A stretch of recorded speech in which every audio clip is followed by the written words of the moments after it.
చూస్తుంటే మీకు కూడా చేసుకోవాలనిపిస్తుందా? అయితే నేనిప్పుడు కంప్లీట్ రెసిపీ అయితే చెప్తాను. ట్రై చేయండి. దీన్ని ఉగ్గాని అంటారు, లేకపోతే బొరుగుల తాలింపు. దీనికి చాలా నేమ్స్ ఉన్నాయి. నేనైతే ఉగ్గాని అంటున్నాను. ఇది నేనేం నా సొంతగా చేయలేదు. వేరే యూట్యూబ్ ఛానల్ నుంచి చూసే చేశాను. బట్ నాకు వర్క్ అయింది కాబట్టి మీకు కూడా వర్క్ అయితుందేమో అనుకొని నేను మీకు చూపిస్తున్నాను. ఏం లేదు, జస్ట్ ఫస్ట్ అయితే మనం ఒక మసాలా అయితే రెడీ చేసుకోవాలి.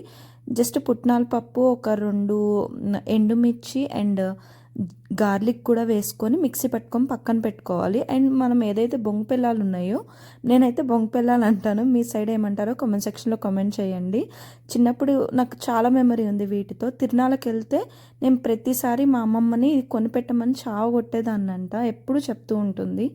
అండ్ ఇదేంటంటే మనం చేసుకునే దానికంటే డబల్ క్వాంటిటీ తీసుకోవాలి బేసిక్గా. ఎందుకంటే చాలా తక్కువ అయిపోతాయి. మనం ఒకసారి వాటర్ తీసేసుకున్న తర్వాత అది పక్కన పెట్టేసేసి, నేనైతే స్ట్రైనర్లో వేసుకున్నాను కాబట్టి నేనేమీ చేయట్లేదు. కొంతమంది గిన్నెలో వేసుకుంటారు, అది నాకు ఎందుకో డబుల్ ప్రాసెస్ అనిపిస్తుంది, అందుకే నేను ఇలా చేశాను. ఒకవేళ మీరు నార్మల్ గిన్నెలో వాటర్ పోసి బొరుగులు వేస్తే వితిన్ 1 మినిట్లో అట్లా మీరు దాన్ని పిండేసుకొని పక్కన వేరే గిన్నెలోకి వేసేసుకోవాలి. అండ్ మనము ఇంకొక గిన్నె పెట్టేసుకొని గ్యాస్ వెలిగించిన తర్వాత దాంట్లోకి కొంచెం ఆయిల్, కొంచెం నెయ్యి కూడా యాడ్ చేసుకోండి. ఎందుకంటే నెయ్యి ఫ్లేవర్ చాలా బాగుంటుంది దీంట్లోకి. అండ్ ఇలా మంచిగా దాంట్లో నెయ్యి అవన్నీ వేసుకున్న తర్వాత పోపు గింజలు అండ్ పల్లీలు కూడా వేసుకోవాలి. పల్లీలు కూడా చాలా బాగుంటాయి. అట్లనే ఓవర్గా వేసుకుంటే అంత మంచిగా అయితే అనిపించవు.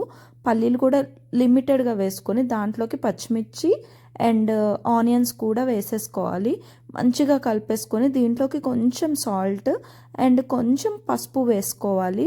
పసుపు ఆప్షనలే, కానీ నాకు ఆ కలర్ కూడా ఇష్టము, బేసిక్గా ఎల్లో కలర్ అనేది. ఎందుకంటే ఆల్రెడీ మనకి బొంగు పిల్లలు తెల్లగా ఉంటాయి కాబట్టి కొంచెం ఈ కలర్ యాడ్ అయితే కూడా ఆ ఫ్లేవర్ కూడా బాగుంటుంది.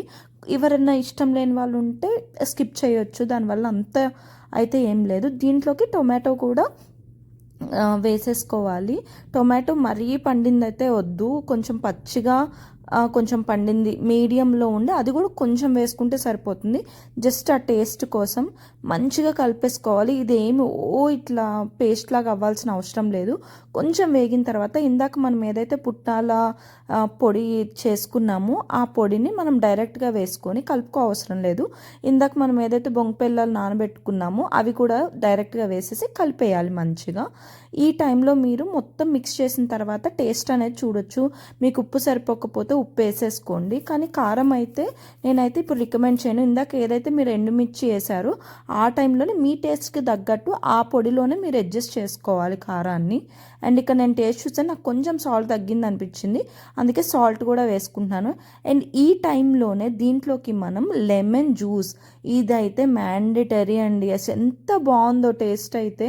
నేనైతే ఇది ఇండియా నుంచి తెప్పించుకున్నాను, ఎలా తెప్పించుకున్నాను ఏంటనేది నేను నెక్స్ట్ వీడియోలో పెడతాను. అండ్ దీంట్లో కొంచెం కొత్తిమీర కూడా యాడ్ చేశాను. అస్సలు నాకు సండే రోజు ఫేవరెట్ అయిపోయింది ఈరోజైతే నాకు అది. అండ్ మీరు కూడా ట్రై చేసి ఎలా వచ్చిందో నా కామెంట్ సెక్షన్లో కామెంట్ చేయండి. బట్ పుట్నాల పొడి మస్ట్ అండ్ షుడ్. అంతే, బాయ్.